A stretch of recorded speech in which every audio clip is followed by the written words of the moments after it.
হ্যাঁ ভাই। আসসালামু আলাইকুম। আমার নাম আমিনুল্লাহ শরীফ।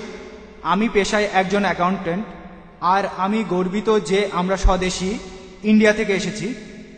জিহাদের উপর আপনার লেকচারটা খুবই সুন্দর আর শিক্ষণীয় ছিল। আমার প্রশ্নটা হলো, আমার ধারণা এখানে বেশিরভাগ লোকই এমনটা মনে করে যে ওসামা বিন লাদেন আসলে জিহাদ করছে। আমার অনেক সহকর্মী আর অন্যান্য লোকজন তারা প্রশ্ন করে যে এটা আসলে জিহাদ কি না। এখন এসব ব্যাপারে আমরা জানি না, তাদের কিভাবে বোঝাবো।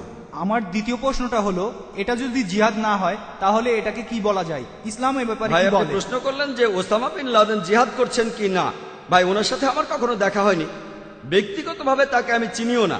সিএনএন আর বিবিসির খবরের উপর ভিত্তি করে আমি উত্তরটা দিতে পারবো, সেজন্য কোনো মন্তব্য করব না। আমার সাথে কখনো দেখা হয়নি। অনেক খবরই জানি অনেকের সাথে দেখা হয়নি, জর্জ বুশের সাথেও কখনো দেখা হয়নি। কিন্তু যেহেতু সিএনএন এর খবর দেখছি আর খবরগুলো বিশ্লেষণ করে বুঝতে পারছি যে তারা যে খবরটা দেখাচ্ছে সেটা সঠিক। তবে এ কথাটা বলতে পারি আমি জিহাদ করছি, আলহামদুলিল্লাহ আমি জিহাদ করছি, আমি সংগ্রাম করছি, আমি আল্লাহ তাআলার পথে সংগ্রাম করছি। জিহাদ অর্থ চেষ্টা করা, সংগ্রাম করা। আমি আমেরিকান পুলিশদেরও একই কথা বলেছিলাম যে আমি জিহাদ করছি, আমি চেষ্টা করছি, আমি সংগ্রাম করছি। সে জিহাদ করছে কিনা সেটা আমি জানি না, তার সাথে কখনো দেখা হয়নি। আর আল্লাহ তাআলা কিয়ামতের দিন আপনাকে প্রশ্ন করবেন না যে ওসামা বিন লাদেন জিহাদ করেছে কিনা।